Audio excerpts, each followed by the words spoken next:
Right, another day, another major escalation in the Rockstar cheer scandal, which is emanating from Greenville, South Carolina, but has ripple effects all across the nation, people. In fact, we saw just how far those ripples go this week.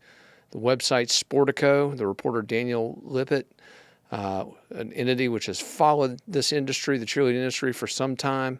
In fact, this news outlet, which focuses on the business side of sports, they did a major story on some antitrust lawsuits filed against Varsity, which is the major company in the American cheer industry. But they are covering this story now, specifically focusing in on several key components of the lawsuit filed in federal court last week by attorneys of the Columbia, South Carolina-based Strom law firm.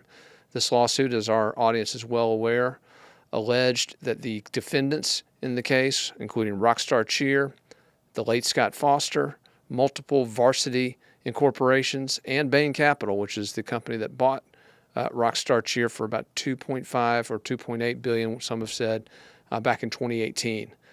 But this lawsuit is massive, people. But one of the key components of the suit is that USASF, the oversight entity for cheerleading in America, and Varsity knew about some of this conduct that Scott Foster was allegedly engaged in and failed to take the appropriate action. Now, as we look at that, the article that ran in Sportico this week had some interesting quotes from Varsity's spokeswoman in which they alleged that at the time Scott Foster was suspended by this cheerleading federation back in 2017, that there were no known allegations of sexual misconduct or assault against him at the time. Folks, we're told that is categorically false. Categorically false. Now, there's also another interesting component to that story. It discussed how Foster was suspended for a period of 3 years by this federation, this oversight entity over cheerleading. Yet, our sources tell us that that was a suspension in name only, and that Foster was, in fact, still allowed to attend various competitions, regional and national competitions, as a coach. And in fact, we've been provided with multiple images. We're going to put one up here on the camera here. This is just one of the many images we've been provided, which show Scott Foster behind stage at these cheerleading events which he was supposed to have been suspended. So there's that. But there's more, people. There's more. One of the things that we've been trying to find out was what prompted Foster to be suspended in the first place.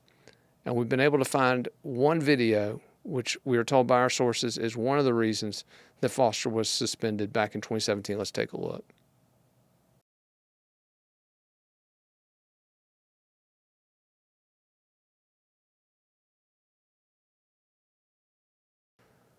All right, now, according to our sources, that video was recorded in December of 2017. Now, Foster claimed in a public apology that the athletes in question were taking shots of what he was told was non-alcoholic liquid. He claimed it was an energy drink. However, obviously, some of our sources are contesting that characterization, contesting Foster's version of events. Nonetheless, we're told that video factored prominently in the decision to suspend Foster. But once again, was he ever even really suspended? According to the Rockstar parents we've spoken with, absolutely not. Again, it was a suspension in name only. But that's the big issue here, folks.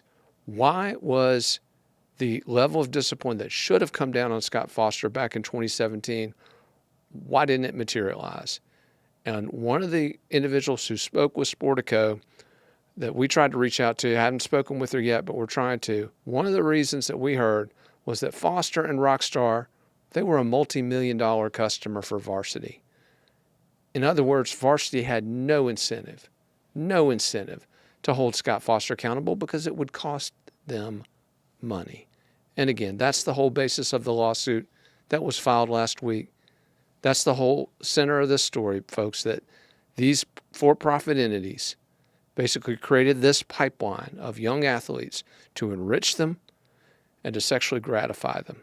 And not only that, when they started getting caught, they covered it up. Count on FITSNews to continue to follow this story as it progresses. But again, a major escalation this week in the Rockstar Cheer saga.